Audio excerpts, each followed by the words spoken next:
Hey y'all, this is Stephanie with stephanienatlaieministries. I pray that all is well today. All is well with me. I want to do a quick video on wolves in sheep clothing. It's something that I wanted to do before, but it was on the 40 days of transformation. I wanted to briefly go over a couple of things that I feel that would help many people navigate through life. What happens when you start to move forward in your life and you realize that some people that come along the path have very, very bad intentions. I mean, you come into a situation where it's like, man, I thought you were nice, and then they turn out to be the devil. Why and how does that happen? I mean, it could come in different areas, whether it's through someone at church. You meet someone in leadership, you think that they're going to be nice, they're going to mentor you. In reality, they overlook you, they're really rude to you, they're really nasty to you, and you realize that, what is going on? Is this something I did? No, they're wolves in sheep's clothing. And Jesus said that in the last days, he's going to separate the wheat from the tares, and that means the good from the bad.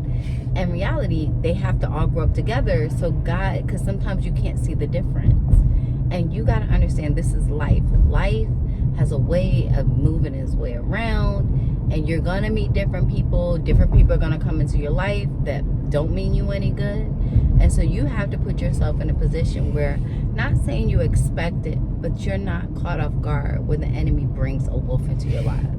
A wolf in sheep's clothing pretty much would be like someone coming into your life. You think that they're going to be good for your life. In reality, they tear your life apart. So they have an assignment from Satan to bring you down, to put you backwards, and to get you in your feelings, get you hurt, and get you all tangled up. But the good news is God is faithful. So even if those people do come in your life, he is going to give you the wisdom to get out of the situation and learn from that situation, so you won't entertain that situation again. So like I said, they can come through different people. Like at the church, there's leaders in the church. They are specifically sent there, and they have some ill intentions. They have some evil things going in their lives, and what they do is they use ministry as a way to cope with pushing people down, because in reality, they're not controlled on the inside. That's nothing that you have control over. It's not like you can go to the pastor and say, look at this leader, look at what they're doing. In reality, the best thing to do is pray for them, because I realize in certain situations, you're not going to be able to say nothing. God is going to have to expose that person for who they are, and who are you to try to put that person there, especially when you don't have that say-so. I know my grandmother said several times, you should go to leadership. No, sometimes, for what? What is it going to do? What is leadership going to do? Address it, slap them on the wrist, and then probably say you're wrong because you said something about it, or you need to grow up in your faith. So I just want to tell you, people are coming different areas. You got pastors, leadership, they come in friendships.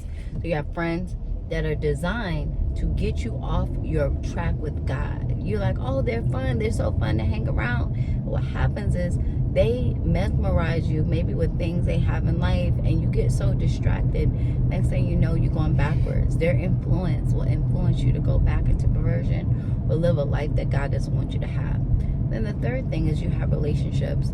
Men friend, women friend come in your life, and you're like, oh, they're so beautiful. But in reality, behind them is a demonic spirit from Satan designed to snatch you off and get you off track and going backwards, meaning you're going to go backwards.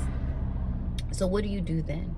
You have to be prayerful and ask God, who is the people in the life that you have for me? And give people time. Trust me, time will tell everything. I personally, I like to give things like a year or two cycle to see what type of person that I have in my life. You know, don't make any certain decisions. If you're dating somebody and they're like, oh, I like you and I want to be alone, that's a red flag. The reason why they want to be alone with you, because eventually they want to go off of the vow that you make with God. So you have to guard your heart as well. You can't just put it on the other person and say, no, I have boundaries. Because if you don't, the enemy's job is to get you so far behind that you're backwards and you have to go around this mountain again.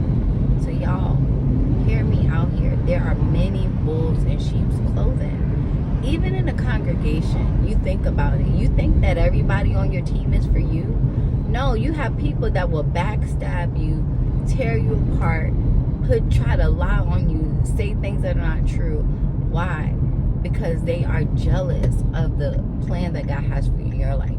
So the job of the enemy is to send these wolves in sheep clothing so you can believe that these are true man and woman of God. But in reality, they are sent as Satan's agents to deceive you, to put you backwards, and put you in a place where you weren't designed to be in. So I'm going to go in there and go get me some energy drinks or some coffee. But I really wanted to really touch base with you guys. Don't be a fool.